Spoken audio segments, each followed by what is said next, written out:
What's up? This is Scotty Boombox, and you're listening to the Vulgar Parenting Podcast.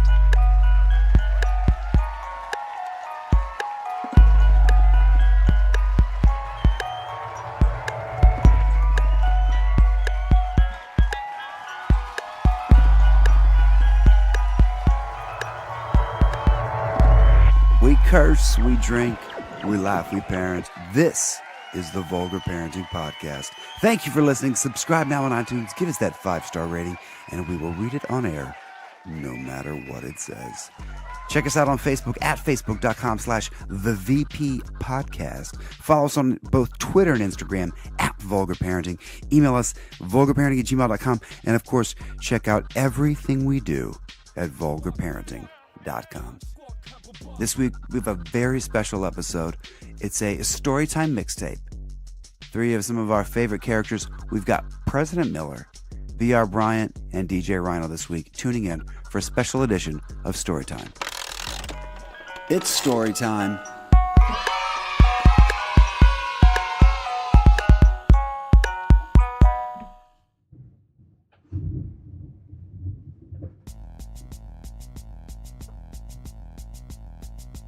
Like that, with the drop of that thunder, here we are. One of the first recordings ever in the studio. I'm sitting here with my man, at President Miller. What in the boombox basement down here. We have yet to name this fine studio. One day we'll name it in someone's honor, but the thunder has dropped, the lightning has struck. We're talking about doing a thing called Vulgar Parenting. We're talking about doing a number of other pieces with a number of other contributors, co-hosts, creative types. Figure it out. But for the main minute here, Miller. What's up? What's up? First, I'd like to start off with I'm high. Hi. Not a high. I'm high. And second, I'm doing pretty well, man. Just got back from vacation. Got a little bit of a tan. Where'd you go to? The old Hilton Head. Hilton Head, is that North or South Carolina? South Carolina. I thought that was North Carolina. No, but I appreciate the attempt of drawing out conversation. You've been there with me. I still thought it was North Carolina. I literally thought you were going to say North Carolina. Well, your wife's a teacher, but not a geography teacher, dude. Right. My bad.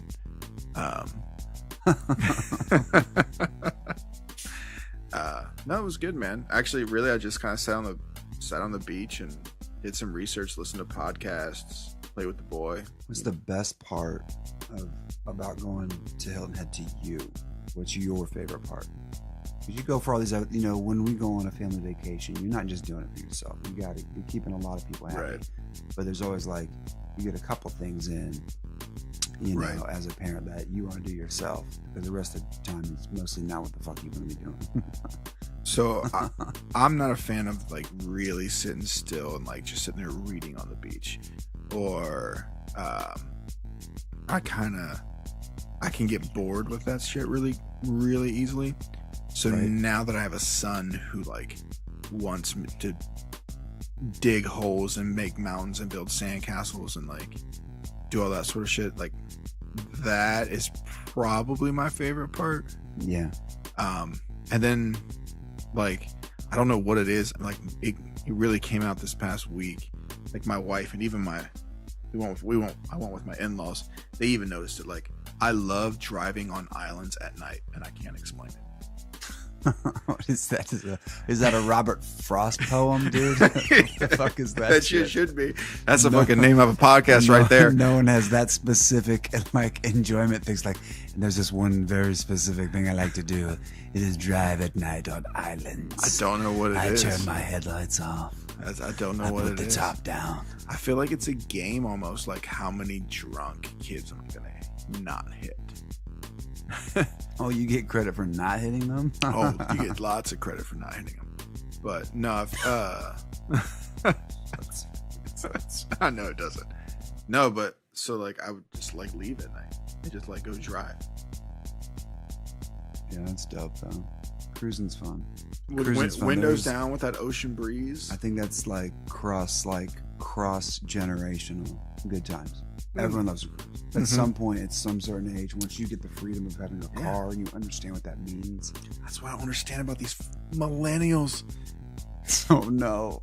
It's going there. Millennial alert. Honk. Millennial alert. Millennial alert. So, you know, they have a 17-year-old. Dropping names now. Oh, I don't give a shit. Dropping a 17-year-old. Right. They have a 17-year-old not interested in getting his license, not interested in owning a car. For all intents and purposes, has the dopest girl at his school.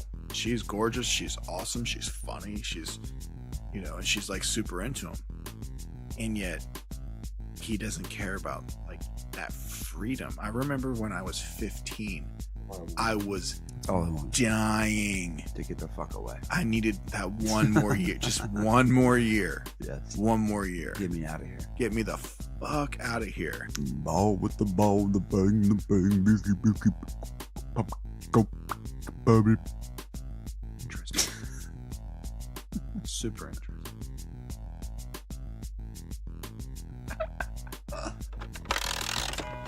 It's story time.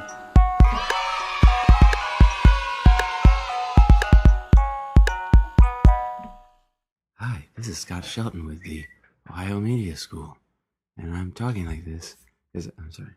Wait. So I can take all of your money. Is that I can take all of your money. Is that a Putin reference? Oh, or is that one of those like red leather, yellow leather things? People, hot copper coffee pot. It's like it's like a verbal warm up thing. Is that a thing? Yeah. Oh. I remember I did that in an acting class at Ohio State. And what acting classes did you take at Ohio State? Just the one. Was it Introduction to Acting? I think so. ACT 102.95, and it was 2.5 credits. It was 1 day a week.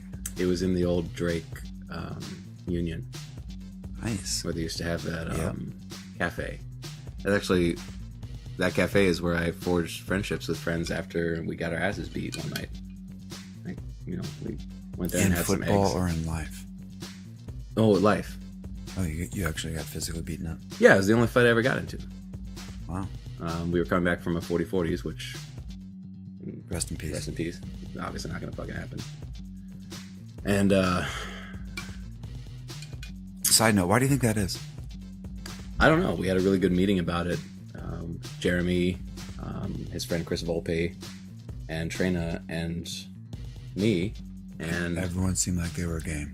We yucked it up over picture after picture of Pabst. So for those that don't know, 40-40s is, it's like the 40-40 Club ESPN on the screen.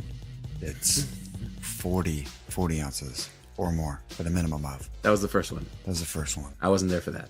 The 40-40 Club. But the last 40-40s. The eighth one, the eighth annual 40-40s was 960 40s. It's a lot of 40s. Yeah, and they all got fucking drank, man. I mean, some of them got poured in the ground. People tweeting at you? It's fine. No, I don't. I'm too old for Twitter. That's just my text Not noise. too old for Twitter. That's hilarious. I am too old for Twitter. No, you're not. Why do you think you're too old for Twitter? Just because you don't think that you're too old for Twitter doesn't mean that it's not true. Okay, cultural watermark. You know the high mark. I know the low mark. Isn't that shitty? Great. You're the blood moon. I'm just the tiny moon that shows up every day at noon. Anyway, so the end of the story was we were coming back from 40-45 and we were walking down 13th, I think. And some idiot had pulled a giant fallen limb into the street. One of those wannabe frat house kind of deals. Yeah, where it's like a 7-man house. So it's a de facto, it's a rent frat. Yeah. Yeah. Yeah. But it was me, my friend Brandon, my friend Matt, and these two girls, Devora and Ashley. Oh, there's two girls there. And one of those girls, I don't remember which one, they're all hammered on 40s and blunts, said, "That's real cool." And one of the guys sitting on this porch who had literally watched him do it as we were walking up the street goes, "What?" I said, "What?" I literally said, "What?" And he goes, what? And I said, wait, what? And then before we knew it, he and this other guy were over on our side of the street. Beating you. Well, no, they just came over and they kind of Throwing like, haymakers. you know how you kind of take a turn? Like, we're going to make it to the sidewalk first, and then we're going to take that little 90-degree turn. Like, all right, now we're going to walk. It's like red carpet shit. Or like runway. Like, Okay. and then, you know. Oh, yeah. The sultry walk. Tough guy Okay. shit. Gotcha. And I thought, I mean, I had invited all these people to the party, so I was like, I'm going to be diplomatic. I'm going to solve this little problem so I don't get them into trouble. Good. And I stepped out front. It's very big of you. It was So you the step out biggest front. thing I could do when I was hanging out with 6'1", 6'4", and 6'9". Yeah. And I'm 5'. You're the brains of the One. outfit. What's that? So I said, hey man, it's all good. We don't need to do anything about this. And then he punched me in my forehead. That's a weird spot to aim for. Yeah, I feel like you're not going to do a lot of damage. I've always felt like somebody's been looking out for me. Did you get concussed?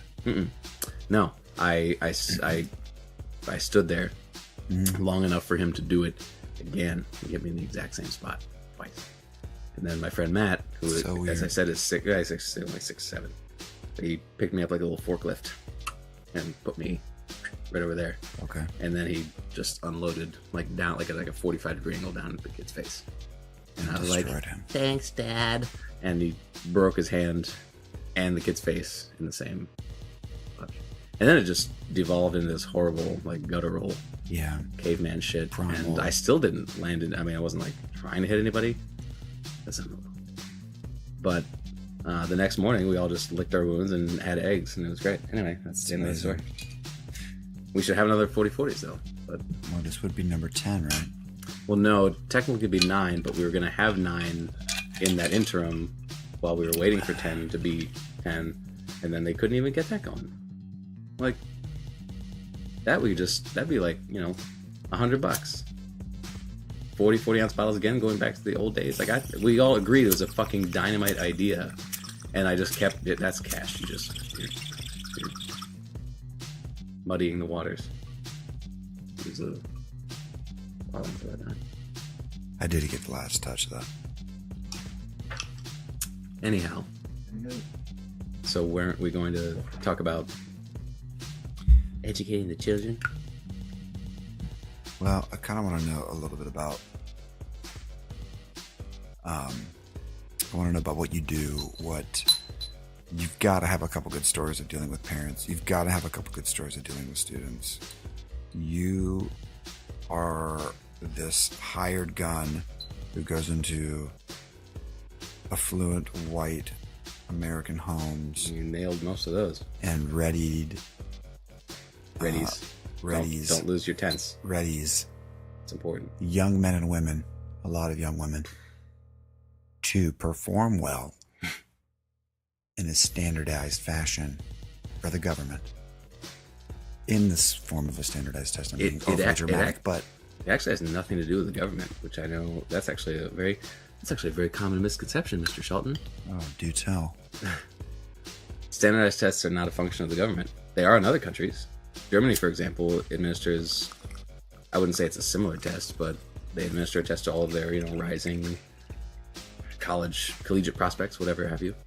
Mm-hmm. And it is also perceived as a giant shit show, but at least it's not a profit-based enterprise. Whereas ACT and SAT are both Both probably decades old, just, lumbering. What partnerships do we businesses. have to somehow continue to milk off this larger system of college? Yeah, well, and as if it wasn't big enough. And but these are the lampreys. These are the side suckers, and I'm a side sucker off of that. I'm not even the little fish swimming around the shark's mouth. Yeah. I'm one of the little fucking molecules off of those fish. What kind of Incredible. pressure situations have you seen parents be in? Have you ever seen a parent lose their shit or freak out about the performance of their kid? Or I'm lucky to a degree in that because my clientele are mostly actually I think they would qualify mostly as Gen Xers. Yeah. 45, 48, in there. They got 17-year-old kid. They're pretty laid back, most of them. As we get into some of the cultural divides, there are some very high achieving, or at least there's the idea that they need to be high achieving demographics like Asians, which includes Indians, obviously. Yeah. Obviously. And it's obviously. Yep. That's my Maria Bamford right there. The male Maria Bamford.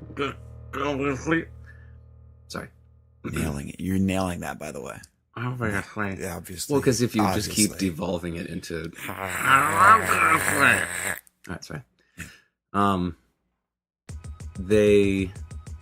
My clients mostly are okay with accepting the idea that this is just an ancillary part of their child's existence. Mm-hmm. And yet, my brother is... You have to play the game. Well, yeah, so my brother is the age of many of the parents that I deal with. He's 45. And he has the same solution that they do, which is if there's a problem, throw money at it. Mm-hmm. And I get that. It would be, I think, just a wretched feeling to think that you had the opportunity to do something that emboldened your child or gave him a better opportunity, or it's not being ignored, right? But in any case, once they write those checks, they're usually pretty hands off. As far as challenges go, wow, it's just with the process itself. It's the whole idea behind standardized testing anymore is, how do we get them back? How do we get them back in the door? How do we create an environment? Again. How do we make them test twice to get a better score? Or 5 times, right? That's not abnormal. You and I are roughly the same age. When we graduated, I'm sure. Did you take multiple tests? No, I took it once. Right. Now, I took the SAT once and the ACT twice. I took the ACT once. That's all I took. Yeah, and that was totally normal.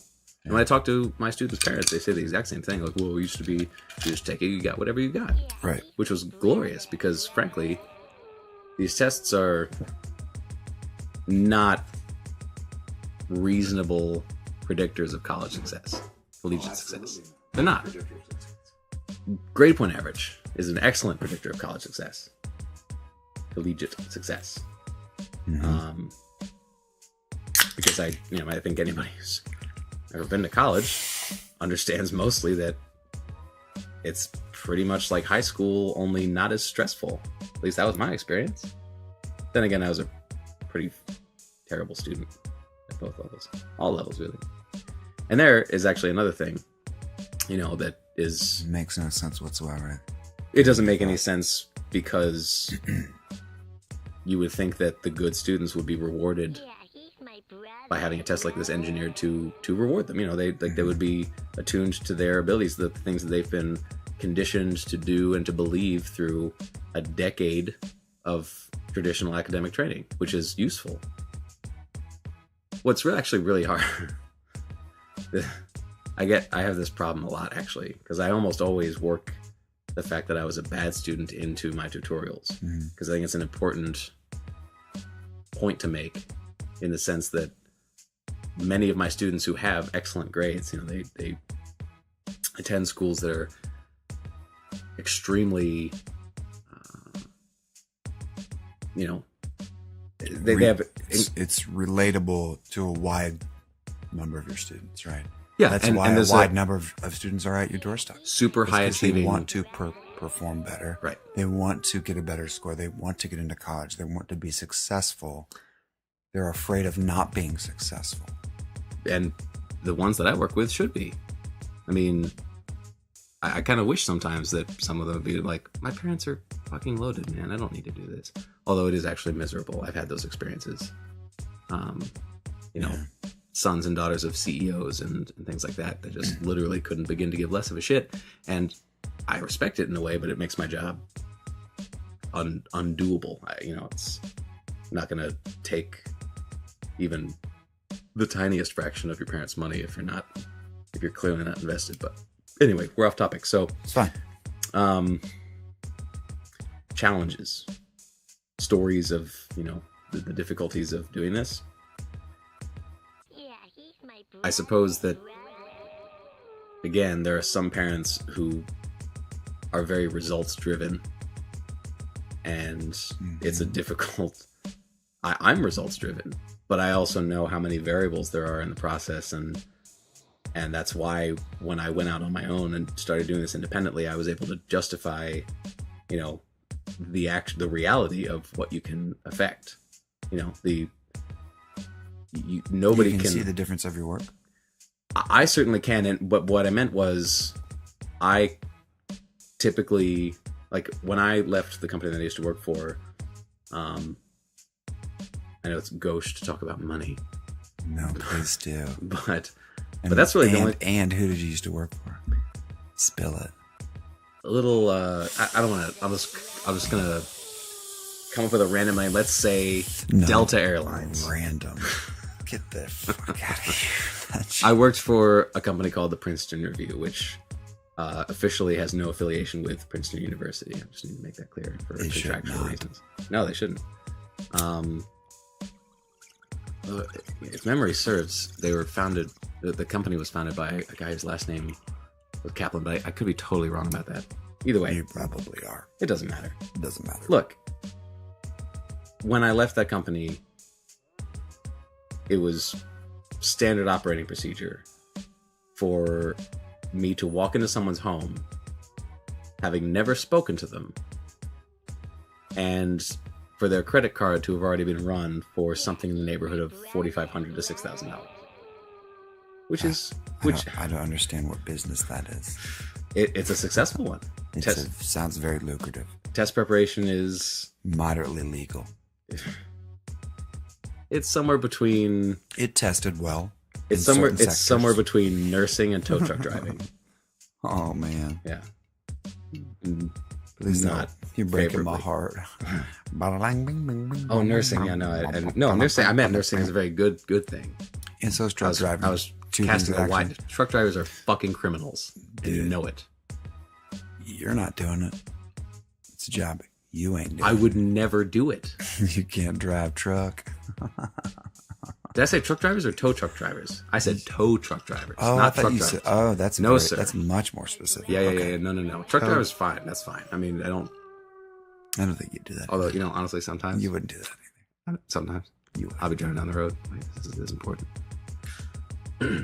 And a truck will do something that every normal passenger car driver dislikes. Every normal one. And you know how you try to get their eyeball, but you can't. It's too fucking high, So sometimes you maybe you change lane, I can get over here. I'm gonna get a look at this motherfucker. Yeah. And then he's black, and I go, fuck. Really wanted to be a fucking Larry the Cable Guy. Now you're a racist. Against white people? Yeah, I'll give you that. Yeah. I do not care for white people very much. I know. On the whole. We are the worst. Mm-hmm. Straight up. I actually very much enjoy it when I have Indian students, because at some point I'll just go out of nowhere and be like, I'm sorry. Because my family is almost entirely English. And I'll be like, why are you sorry? Like, and I just let it go. It's great. Was that you internalizing it? Yeah. Good. Okay. Anyway, so that's all good. So how are you lately? How are you post relationship? Here you are on the cusp of a new life 2.1, right? Hurtling into this new megasphere of greatness. Was there a beta I wasn't privy to? You're not even 37 yet, are you? How old are you now? 35. See, you're so young. Listen to me. It feels fine. Hurtling into space. I'm a professional amateur baseball player. You gotta be excited though, right? You're a little excited, right? I hope you are. Honestly, I really don't get excited. Why is that? I find it easier to exist on a more even keel than that. Actually, it's funny. At my wedding, at my nuptials, so I was introduced to my former wife and married to my former wife by my friend Colin. Mm-hmm. So he was tasked with, penning his own address, to the congregation. And it was very informal. It was just at the scene. It was, South Carolina in a park at a gazebo. I mean, there's, Beautiful. 30 people, normal, Beautiful. just being normal people. It doesn't have to be. There were no, neon exit signs. There was no catering There was no service. PowerPoint. No, it was just there's a bunch of people just got together. It was nice. I mean, and that's what we wanted it to be. It was actually great. No regrets on that. Anywho, But Colin chose a very interesting passage from some poet whose name I honestly don't remember. But it was about something about how the deeper the grooves you cut, then there's something about like the absolute value of experience and how, the higher the highs, the lower the lows, that sorts of thing. And, when you think about it, it's like, hey, so here we are at the apex of our relationship, this moment that we have driven toward at breakneck speed because we're certain that it's going to work out. And he says, well, just so you know, the higher you climb, the farther you fall. So, which is not exactly how he said it. It was actually a very beautiful poem, literally. And my mother who is a very highly educated woman, was practically in tears over how moving it was. But the net of it was a long drop. And you know what? It honestly wasn't. It wasn't a very long drop. But to answer your question, I wouldn't say I'm excited. I would say that the level of my excitement equals the amount of general, I don't know, fear or fear of despondent. Well, of being 35, and I have no of getting older. biological clock necessarily, Yeah. but yeah. I mean, I'm going to be 40, and then I'll be 45, and then I'll be 50, and then what are you going to do in 15 years then? feel Beep. I gotta hang home. Here we are. That's good though. That's good shit right there. Thank you. Wait, are we done? No, we don't have to be, but What's your problem? what do you mean? What do you think I mean? It's my problem. I've never done anything like this. It just occurred to me. You record like this? Yeah. Because what I do later is I go back and I mine for gems. Yeah, that's cool. I think I would enjoy just it being live. Yeah. I think that would be preferable. Yeah. I totally appreciate the benefit of cutting it up and Yeah. making it better. But I just think it's not really about cutting it up. It's just finding the cut, for sure. getting like the good one. I mean, Yeah. That's a nice long stretch. Everybody's jamming. Sounds good. It was dialed in. She was talking closer into this mic. You'd sound so much better. Yeah, believe in yourself. You see what you get? Yeah, I want more of it. That's what you get. I want more of that. Yeah, a lot of it. Shake, pull my hair, choke me. Uncle. Not uncle like uncle, but uncle like, uncle. You're listening to the Vulgar Parenting Podcast at vulgarparenting.com. Good evening. So I didn't have kids. Why? Well, it wasn't for lack of trying. Ooh, listen, that's the best part about having kids. Is making kids. Making kids is the greatest thing ever. But continue on. I don't know that I can. Apparently our experiences were different. I found the act of attempting to make children made the Congress, the sexual act, practically unbearable. Am I speaking into the microphone effectively now? You sound Practically so much unbearable. richer. So much richer. Now, I love it. I can accept the fact that my situation was my situation. It doesn't necessarily It correlate is. to others. True. For example, one time I was the app on her phone said it was time to do Oh no. the thing. Uh-oh. Now wait a minute. Don't that. judge too quickly. What an app. Don't judge. The app says, fuck your husband.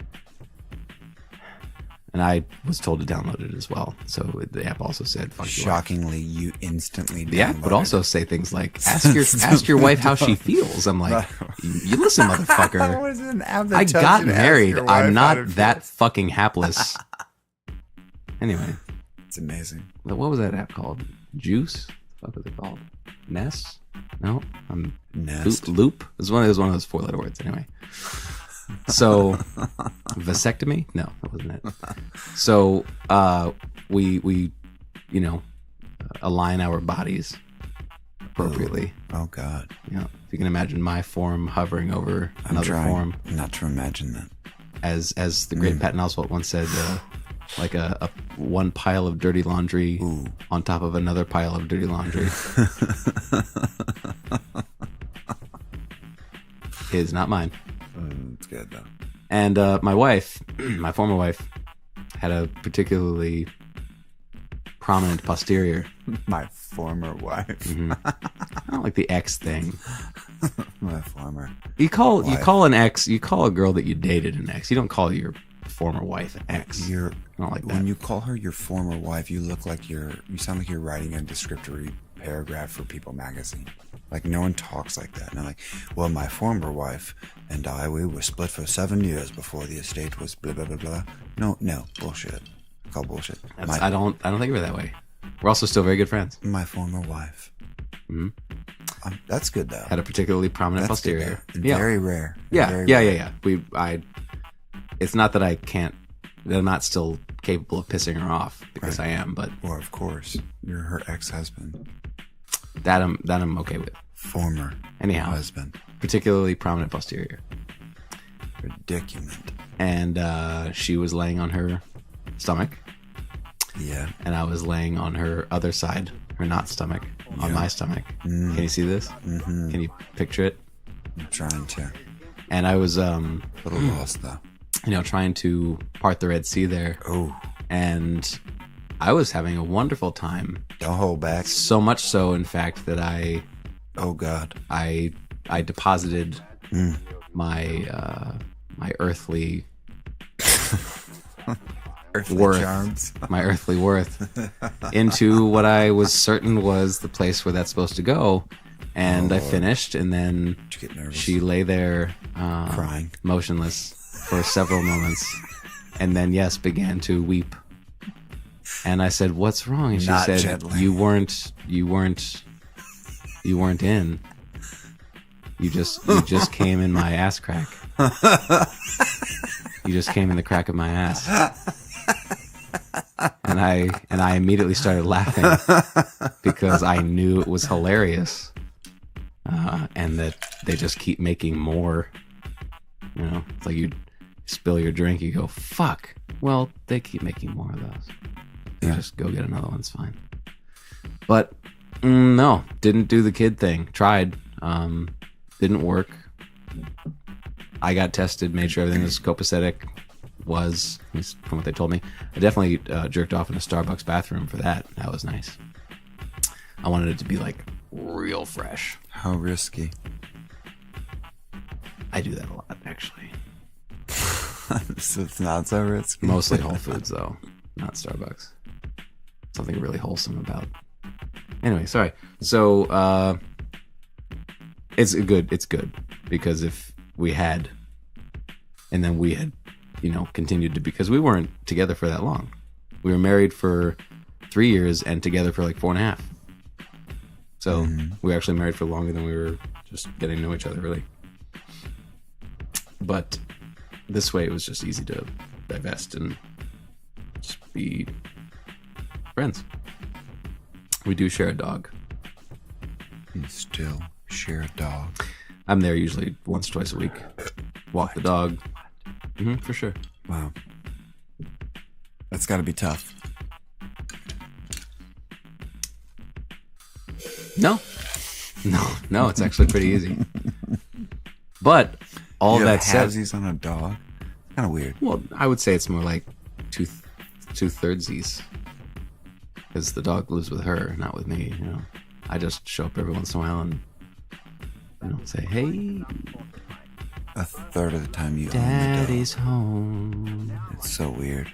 Daddy's home. But I'm way into it. And I've also I've trained her now to know that every time I show up, it's fucking walk time. Like she is girl is inconsolable. revved She cannot be controlled. Yep. Don't touch her. Don't even touch her. And then we have to go. She's ready to go. Yep. So now I'm fun dad. Of course. Fun dad. Duh. Would you be any other kind of dad? Not unless it was a daddy. Yeah, You know what I'm saying? Okay, probably. The mic's not picking up my wink noise. It's not even like a watery click. Well, We did it. I could probably just do this incessantly, honestly. I know. Mm-hmm. It's fun. I would like it if all communications happen this way. It's story time.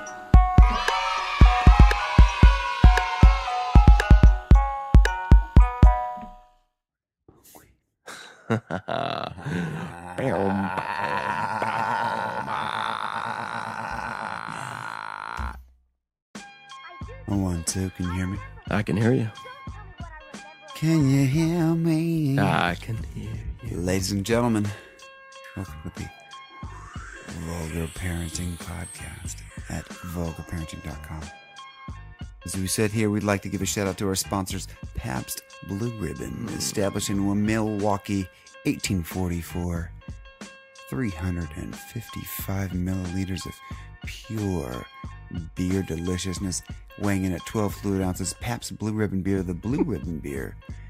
This is the original, perfect Pabst Blue Ribbon beer, nature's choicest products to provide its prized flavor. Only the finest of hops and grains are used. Selected as America's best in 1893. Check out PabstBlueRibbon.com. Ladies and gentlemen, here we are. I'm with a very special man here tonight. He's gone by a number of different aliases to me. Yes. He's my friend. His name's Ryan. Ryan, how are you? I'm good. How are you? Welcome to the podcast. Thank you. Glad to be on. Absolutely. Ryan, so tell the people at home what you do. Well, I'm happy to be on summer break, but I am also very lucky to teach special education at the elementary level. Special education, very nice. And it's just wonderful, fulfilling work, and It's awesome. I'm lucky to be able to do it, and also have the luxury of having the summers off, 3 months off, to pursue other endeavors, Beautiful goals stretch. that I've had. Beautiful stretch of time. Yeah, nice stretch of time, beautiful Kidding weather. me. Wow. DJ, produce some music, Yep. do some painting, and, Yep. and really just experiment and find my center. Yep. It's a good time for that. Nice. When you, in your work, like what's some of the hardest issues that you have to deal with? You know, what's the hardest parts? Well, what's the parts that, tug at the old heartstrings? Yeah, I'd say the hardest part, I guess, a lot of people would think that would be like staff related, like people not communicating, things are just not working like with the way that things jive through the day. And it's the complete opposite of that. The staff is just perfectly in sync the whole day. Yeah, that's nice. The heartbreaking part of it is the things that are out of your control, Yep. the things that are family related. When you start getting introduced into their lives and your kids' lives, and you finding out what's going on Yeah. behind the scenes when they go home, and the stuff that you have to deal with when they come back to school the next day and they have 4 bruises on their leg and their thumbprints. I know. You gotta it's worry just- about it and think about it. Absolutely. And it's just out of your control. And you have to come to the realization that school is the safest place for them to be during the day. And it's heartbreaking, but It's good work, though. It's good work you do. Absolutely, yeah. Shedding some light. Give us a good one. Give us a good story. Give us a time when. Yeah, absolutely. There's one great kid that sticks out of my mind. We got him a little late in the year. He didn't start the year with us. He came from a family that was extremely neglected. I mean, he watched Orange is the New Black with his mom, so he had a whole choice vocabulary. It's not His vernacular was just not the preferred not route for not a second grade level. hooked on phonics. Hooked on Orange is the New Black. Dude, he had and that's the thing that would get you is he uses those curse words in the right way. And like when he roasts you, he's just right on point with all those curse words. I love you said, would he roast you? Like, Yeah. Trust me, he gonna roast you. Dude, oh, he will, man. No, That's it's funny. anyway. I mean, like that's just a little bit of behind this kid. Anyway, so he came in here, and I'm asking him to come in from recess, something as simple as that. And he's like, you know what? No. And I'm like, you know what? Go inside. We gotta head in. He's like, fuck you.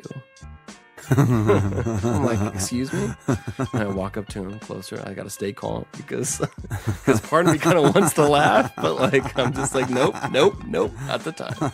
And I walk up there and he's like, I'm not coming in. He's like side-eyeing me. He's like walking around. He's got this big ass soccer ball. He's a tiny little boy. Big old soccer ball. Looks like he has like a fucking beach ball in his hand. He's Big like, he's so old soccer tiny. ball.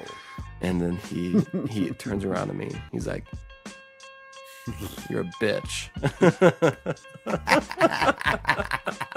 And just imagine like a 2.5 foot tall little person turning around with a giant ball in his hand. I mean, like, you're a bitch. What? And my whole life flashed before my eyes. Like, what? Are you serious? This is what I've been worrying about this whole time? You're going to accuse me of being a bitch? That's what I've been worrying about? Like, I Someone guess that's accusing me of a... Really? Yeah, it's crazy. But anyway, sorry. No, Long story nothing to short. apologize for. So I'm going to go ahead and finish that story real quick. You ready for this hyper story ending? Anyway, I bribed him with Hot Wheel cars and he stopped cursing me out. Boom. End of story. Damn. He's actually a really smart kid and it works out. Nice power play. Done. Story end. You handled that like... Thanks for letting me just kind of like run down that alley for a second. It's I kinda- love it. Yeah. Because no one can really hear those stories because they can't really... All right, so you're a music major, right? Yes, Music major. I am. What was your gateway into music majoring? What did where did you connect and say, through this instrument I'm gonna get into musicicity? For me, it all started with trumpet. My dad was a big trumpet player in high school and college. And he started me about 5th grade before we would start in school in 6th grade. And he had me listening to Maynard Ferguson, Doc Severinsen, Count Basie, Duke Ellington, some of these just amazing trumpet players. Yeah. And I was so fired up about it. I just kind of always had that viewpoint, like I was going to go down that road and teach music someday. Mm-hmm. And then so I went through high school, played a lot of band, did marching band and all that shit. And then went to college. Oh, I'm going to major in music, sure. So Does that mean I have to march in place? Oh, guess what? Yeah, they said you had to do 2 mandatory seasons of marching band. Pass. And I'm like, fuck. Hard pass. So yeah, I did it. It's a hard And pass. it sucked, You did man. it? Because our fucking football team sucked, Damn. man. Miami. You did it? And guess what? The season You served 2 years. I did of 2 band, years marching band. in college marching band. It was rough. Anyway, we actually sounded really good. We looked like dog shit, but Indentured servitude. It's dumb, Y'all man. look like slave labor, I bet. dude, it's crazy. Anyway, but the funny thing is the season we lost like almost every game, Nice. of course, so that's fun to do. And then like the next year, the next season that I wasn't in it, Yeah. the Red Hawks won the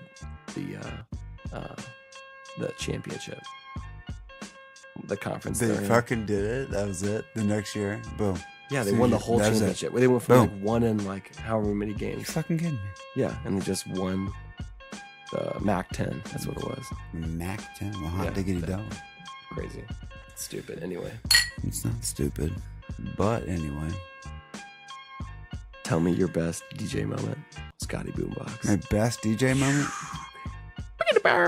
All right, here we go. Scotty Boombox, best DJ moment. Not gonna lie, one of the first tastes of like like a big room responding to you was opening for Badfish, which was a Sublime cover band. Ooh. They were playing at the Newport, and I got to open up for them solo with my solo shit. Damn, really? This is 2005, and Sick. got to drop my own beats and I did a little turntablism and sang a little bit, and then threw out like 50 copies of my album, and then they came out and fucking killed it. Yeah, it was at the Newport. It was dope. Dude, that's sweet, man. Yeah. That's And then awesome. another one at the Newport again. There was a fucking contest to fucking get into the regionals for Lollapalooza. There's like there's like some band contest, and like I wasn't even trying like trust me, like I'm not trying to enter in no band contest. I don't search out a band contest. It's not right. That's not something like we're not in music because we search out contests for competition. If we were into that, we would get into like music, like sports or darts or gambling or whatever, you know. Yeah. But like, dude, so Tom Loudermilk calls me up. He's like, "Hey, we have this Battle of Bands thing. You have to submit your tape, get into play at fucking Newport." You know, and out of the top 5 of this region, somebody gets to go on to play to the fucking regional. He's like, "You should apply." And I'm like, "What do you mean?" He's like, "Because I'm going to put you in it." And I was like, "Fuck, why?" And he's like, "Because you should do it." And it's fucking, everyone else sucks. All right, so we do it. So we walk out there, fucking play my shit. I'm fucking hard as I can, right? Yes. I'm fucking killing it, like fucking bubbles to the wow, you know, fucking getting it right. To the wow, you're like fucking getting it right. That's And then, sweet, and at the end, I actually won it. Like, fucking, they were like, "Yep, the winner was Scotty Boombox. He against his own." And I went to go to play fucking Covington in Cincinnati. I played in Madison Theater after that. That's so cool, man. It's wild, man. It's wild. It's weird, man. It's real weird. But you're on the same path, my friend. Like you've got so much of the same fucking skill set. You've got, you know, you got the goods though. Like you're a humanist, you know, you're a humanitarian. That's all. A lot of that is, you know, really just based off of that, whether you are or not for that. But I just love working with you. Oh man, It's been great. dude, it's been really fun. great. Like, I can't thank you enough for how much you've just like expanded my mind with DJing and how the whole outlook on the whole craft itself. And its evolution, like, in how it changes constantly, Right. and the variables involved, and where you're playing, And when you you're push- when you're playing, you the push kind of me. people you're playing for. You know, you push me, man. You know, you're dropping new stuff. You're you know, you have a newer ear than fucking my old ass does. You know, I'll be 39 this year. You're old as fuck, I'm not dude. actually. I'm not. You know, I'm not really the fucking most cutting edge dude to come and see where the fucking new jams are coming from. But sometimes I am. But sometimes I'm not. You know. But it's mostly about the parties I throw. I throw good parties. Yeah, you do. You know, that's Man. you gotta throw a good party. Throw a good show. You gotta throw a good event. Yeah, dude, like People- that gig we did at Little Rock. That shit was fire, man. Yeah. Straight fire. Ooh, Straight fire. Yeah. it felt so good Like, because we were so having a good. fucking ball, man. I know. We were having such a good time. Yeah. Yeah. We were feeling it. We were dancing the whole goddamn time. People are like looking at us like We're killing it. they're loving what they're doing, and we are accepting that energy, and they're having We a just great did it time for as like well. 3 hours straight. 3 hours, almost 4 hours. The same crowd was there the whole time from like 10 to 2. It was insane. Absolute bananas. I think this is gonna happen. I think it needs to happen. It's the beginning of something real. It really is. Yeah. Like if we can figure out how to harness it Yeah. and how to talk about it and how to share it, Exactly. you know, Yeah. between the most unbelievable DJ mixes Yeah. to, like really good conversations that are recorded with empathy, that, with true feeling. something you can really share, Yeah. and a little bit of dope production, just a little bit of dope production. Yeah, just a little bit of Little bit of dope, love, man. a little bit of track dope, man. love here and there. A little bit of dopeness, Yeah, dude, I totally feel that. I think open up the podcast with something new and fresh. Yeah. Just like, Yeah. That's why I really want to call the fucking first segment, "What's Up?" yeah. I love that, dude. First segment, what's up? Like, what's It's going nothing, on? It's nothing. It could be anything. Anything. Some crazy thing that we're like about sologamy, where Right, people are right. starting to marry themselves. And we if can you've just been a like part, talk about it. And if you've been a part of this, it's been within the last 7 days. Here we go. It's weekly, right? Yeah, Let's it's do it weekly. weekly. All right. So what's up? What's up?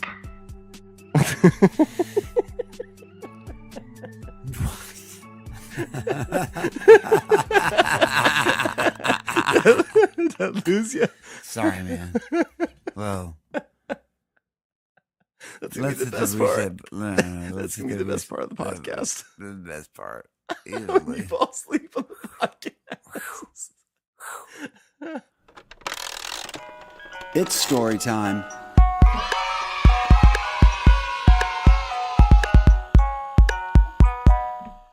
Thanks, guys, for tuning in. Next week, a whole new episode, episode 21, and season 2 begins.